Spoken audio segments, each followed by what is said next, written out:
Hi, everyone. I feel like it's been a while, so let me reintroduce myself. My name is Andrea Wilson. I'm a real estate professional here in Ohio, specifically in the Cleveland market.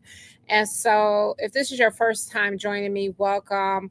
More to come. I promise I'm going to come back to doing lives on here, giving you updates about everything you need to know about real estate. Whether you're buying a home, selling a home, or investing in real estate, I'm going to be your go to girl. So, today I want to talk about a topic that has hit Ohio, and that is on the subject of wholesaling.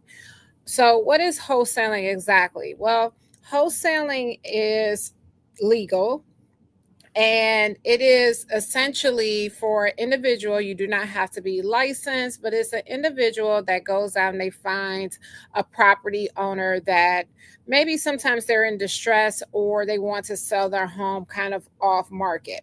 So the wholesaler identifies these individuals. They get into contract with those individuals. They are supposed to get in contract with the intent that they are actually going to purchase the property or have a means to purchase the property. They put it under contract. So they could then essentially keep the property for themselves or sell it to someone else for a profit. So the wholesaler kind of makes that money in the middle. And so I have to be fair in saying that there are good wholesalers out there, but there are also lots of bad wholesalers out there. And what I mean by bad is there is lots of money to be made in wholesaling. Lots of money to be made. Actually, a lot of times this is where individuals get started when they want to do real estate investing. Now, wholesaling isn't a form of real estate investing because you're not holding on to any properties, but it is a way for you to generate cash, and you can make a lot of money by doing this. So the bad guys that are out there sometimes will take advantage of, think about the little old lady or the person that just does not know any better or is not knowledgeable. Imagine, going under contract saying that, your home is not worth very much. They get it under contract for a very low amount, and then they make large amounts on there, from the difference on there from what they sell the contract to someone else. When in reality, if that individual would have placed that home on the market for sale or just had a few more conversations, even for sale by owner, they could have made more money. And if had they known that, they would have wanted to go that route. Now, with that being said, there are a lot of individuals out there who need to sell their home in a hurry. They don't care. They're selling at a deep discount. They know that they could potentially sell it for higher, but a cash buyer or a buyer today is presented in front of them and they can get the money back as quick as possible.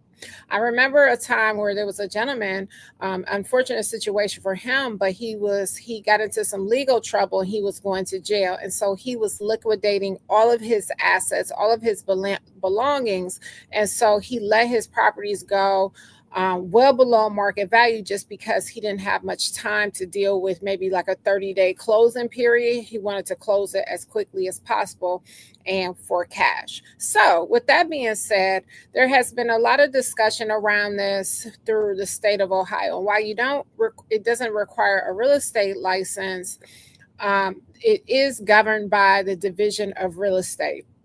I have talked to a few wholesalers that I personally know that kind of do this on a high level day to day. This is their business strategy, where the Division of Real Estate have called on them to either come down to Columbus, where our Division of Real Estate is located here in Ohio, have ordered them to come down and try to take legal action towards them and kind of digging into their files and records to make sure that they were doing things legally. Now, that's a whole nother conversation. We can prepare another video for that where we talk about how to do wholesaling legally. But today I want to talk about on June 5th, the state Ohio Senate unanimously passed Senate Bill 155, aimed at increasing disclosure requirements for real estate wholesalers. So, what does that mean, and what is the new requirement? I'm sharing this with you today because if you are a wholesaler out there, you will want to make sure that that you are up to date with these new rules once they come into effect. So we have a little bit of time here.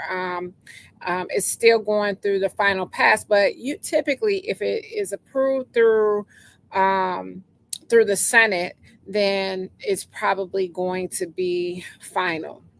So, as part of that wholesale deals, it says they will require written disclosure before any contract is signed, must identify yourself as a wholesaler, must disclose intent to assign the contract for profit, must state that the sale price may be below market value, recommend the seller consult legal counsel, mention that a fee may be charged to a third party. So if this is passed into law, failure to provide this disclosure would be considered a deceptive act under Ohio's Consumer Sales Practices Act, giving sellers the right to cancel contracts and recover any earnest money paid.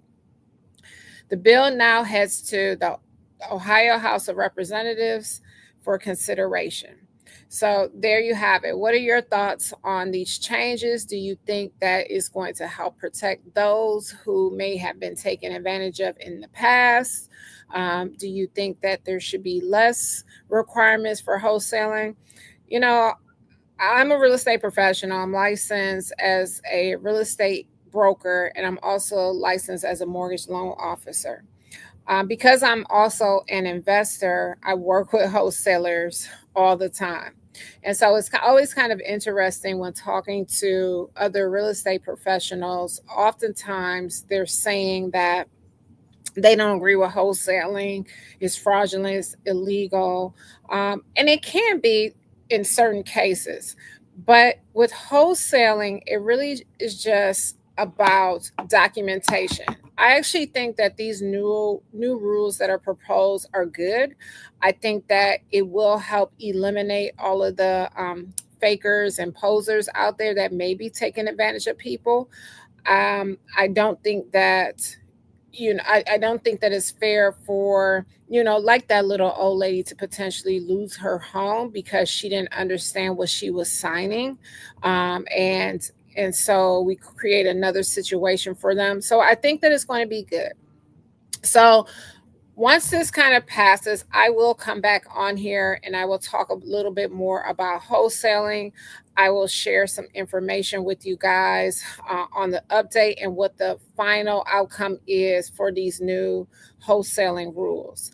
Now, if you are here in the Cleveland market or looking to do business, real estate business here in the Cleveland, Ohio market, I am your girl. Make sure that you reach out. Make sure you subscribe to this channel. I'm keeping you up to date with all the information that you need to know on real estate.